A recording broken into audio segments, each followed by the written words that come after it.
Olá, a paz do Senhor a todos, um ótimo dia. Iniciando mais uma semana na presença do nosso Senhor Jesus Cristo, agradecendo a Ele por todas as coisas, por todas as bênçãos concedidas. Hoje, dia 24 de novembro de 2025, e Deus tem uma palavra para a sua vida. Hoje nós vamos começar uma nova série de abordagem sobre um assunto muito importante, um assunto que também vai servir de exemplo para todos nós, que é uma igreja onde ela é um dos pilares do cristianismo na era cristã, aonde transformou vidas de muitas e muitas pessoas, Lutero, Agostinho. Qual que nós vamos falar? Vamos falar da igreja de Roma, né? Vamos trabalhar bastante a carta de Paulo aos Romanos, né? Cujo o tema base de toda essa carta é salvação e justificação, o pilar da vida cristã, né? É a justificação, a salvação e a justificação. Esse é o nosso pilar. E tem grandes exemplos dentro da igreja de Roma, a qual Paulo vai nos falar, vai nos ensinar muitos questionamentos, muitas perguntas, e Paulo sempre com respostas sucintas, respostas divinas, direto do trono de Deus, para uma igreja que vivia sobre perguntas igualmente como nós estamos vivendo hoje. Muitas e muitas perguntas, muitas e muitas dúvidas. Então eu tenho certeza que vai ser muito produtivo todo esse cultivo, todo esse aprendizado, e juntos vamos aí, crescendo na graça e no conhecimento do nosso Senhor Jesus Cristo. E hoje nós vamos falar, né, a igreja de Roma, uma igreja que impacta o amor, serviço, compromisso com o Evangelho. Esse é o compromisso. Então vamos para o texto. Hoje nós vamos falar de Romanos, carta de Paulo aos Romanos, capítulo 1, e nós vamos decorrer alguns versículos, iniciando do versículo 7. Vamos ler? Diz assim a palavra do nosso Senhor Jesus Cristo. A todos os que estais em Roma, amados de Deus, chamados santos, graça e paz de Deus, nosso Pai, e do Senhor Jesus Cristo. Primeiramente dou graças ao meu Deus por Jesus Cristo, acerca de vós todos, porque em todo mundo é anunciada a vossa fé.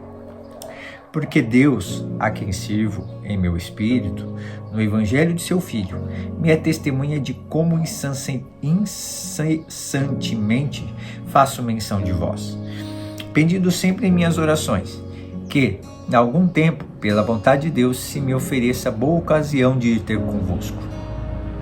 Porque desejo ver-vos, para vos comunicar algum dom espiritual, a fim de que sejais confortados. 12.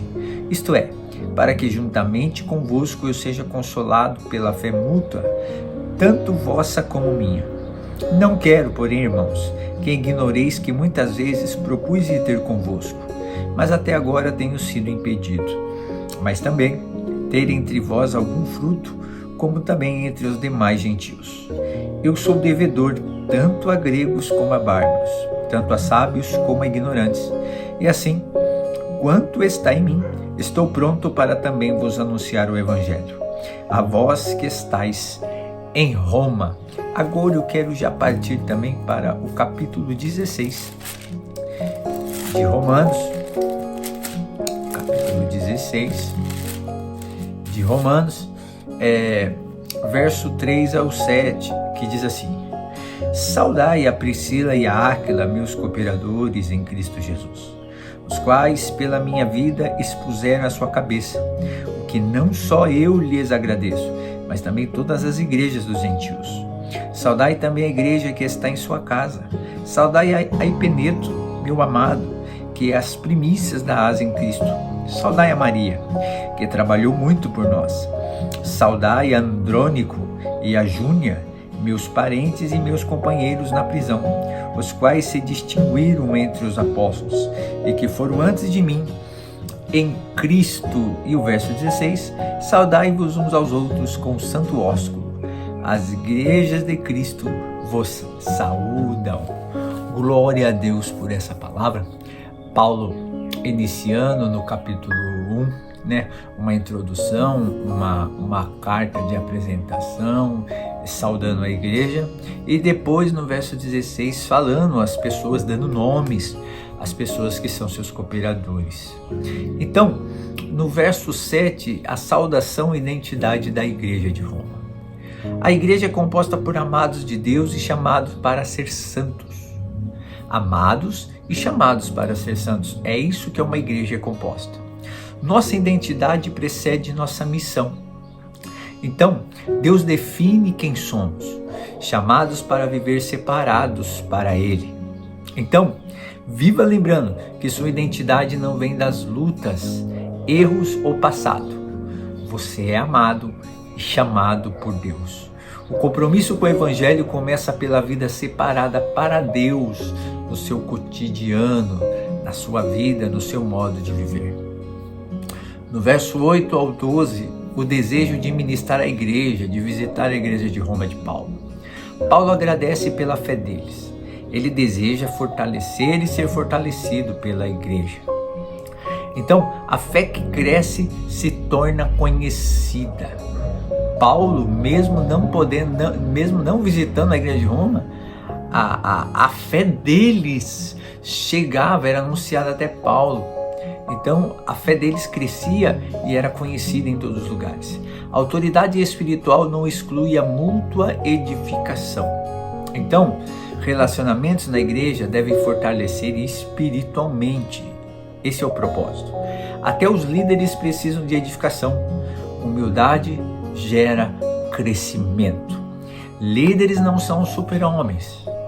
Então, eles também precisam ser fortalecidos, carecem das orações, carecem das ajudas, porque eles também são cooperadores para o Evangelho.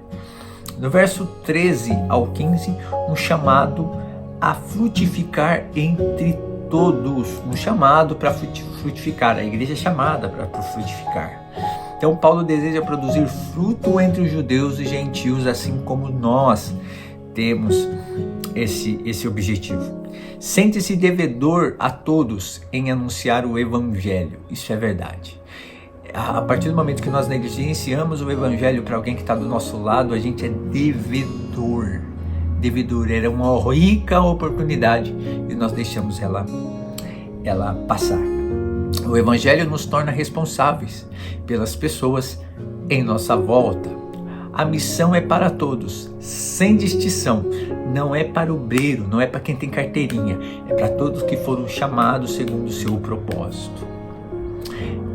Lembra do demoniado de Gadareno?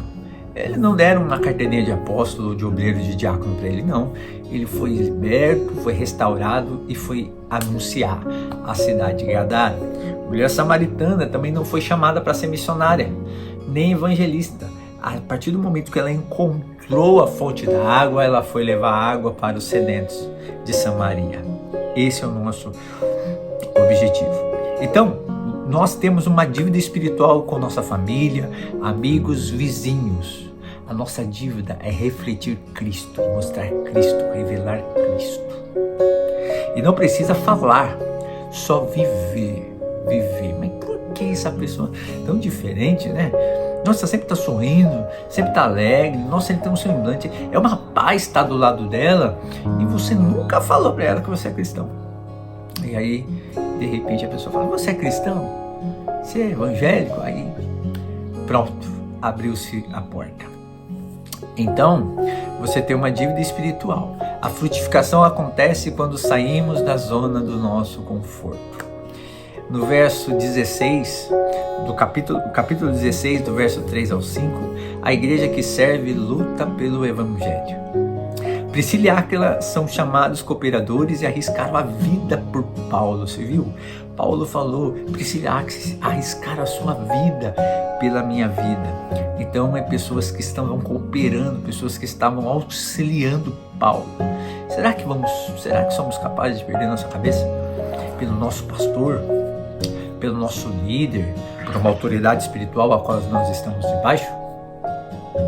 Há quem diga, não sirva a homens, esse texto não é para ser aplicado fora do seu contexto e fora de um entendimento. Quando a Bíblia fala isso, está falando de pessoas que vão contra o Evangelho, contra os princípios do Evangelho, o sistema político, que seja, familiar, qualquer que seja. É contra o Evangelho, fere, agride. Opa, aí eu não obedeço. Mas líder espiritual, chamados pastores, aí não. Aí devemos sim. Não é puxa-saquice, não. É honra. É honra. Quem não honra a autoridade constituída por Deus, recebe punição de Deus. A heresia, Adriano, para de falar besteira. Lembra de Miriam, irmã de Moisés, que quis se levantar? Teve também alguns lá na terra do Egito, lá que se levantaram contra Moisés, também a autoridade de Moisés. E aí Moisés falou assim: se Deus não estiver comigo e se Deus não me deu autoridade, vocês morram de morte natural. O que aconteceu? A terra abriu e engoliu eles e a casa. Quem abriu a terra? Foi Moisés? Não, foi Deus. Por quê? Porque eles estavam contra a autoridade constituída por Deus. Pense nisso. Às vezes estamos com a nossa vida travada porque não estamos submetendo as autoridades espirituais que estão constituídas por Deus para cuidar de nós. Então, precisamos cuidar. A igreja se reunia na casa deles, Priscila e Áquila. Então, servir a Cristo custa algo. Lares podem se tornar centros de impacto espiritual. Pouco se fala de culto aos lares, mas esse é uma grande fonte de evangelismo e do evangelho. Sirva a Cristo com sacrificialidade, sacrificar o tempo todo por Cristo. Seu tempo, dons, casa podem ser instrumentos do reino. O evangelho é fortalecido por voluntários que colocam a mão no arado. E finalizando, do verso 6 ao 7 e também ao 16, a multidão de servos fiéis. Paulo cita pessoas comuns, Maria, Andrônico, Júnias, entre outros, ele dá nome. Todos conhecidos por trabalho, exemplo, serviço fiel. Ele ordena: saudai-vos uns aos outros com ósculo santo. Deus valoriza pessoas simples, mas fiéis.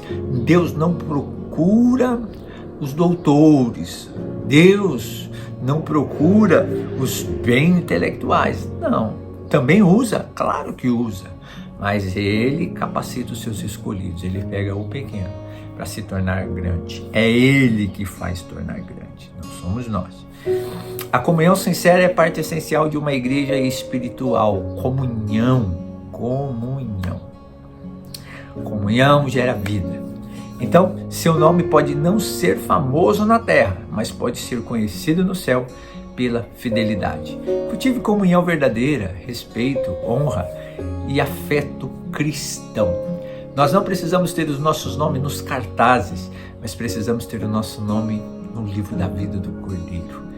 Deus que nos justifica e é Ele que nos honra. Então, a igreja impacta o mundo quando entende sua identidade, amados e santos. Então você é um amado e santo do nosso Senhor. Constrói relacionamentos edificantes, fortalecimento espiritual. Assume sua dívida missionária com todos, não negligencia o evangelho. Serve com coragem e sacrifício.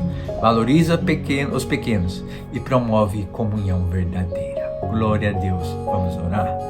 Pai, em nome de Jesus, eu te louvo e te agradeço. Pai amado, muito obrigado por ter nos chamado. Nos capacita, nos ajude e nos dê uma oportunidade para falar do teu evangelho hoje em qualquer lugar que seja. Mas que o teu evangelho seja resplandecido e que o teu nome seja glorificado para que nós venhamos ganhar vidas, almas, resgatar almas para o teu reino, para que o teu nome seja glorificado. Em nome de Jesus. Amém. Que Deus abençoe a sua casa, a sua família, seu ministério e sua saúde, em nome de Jesus.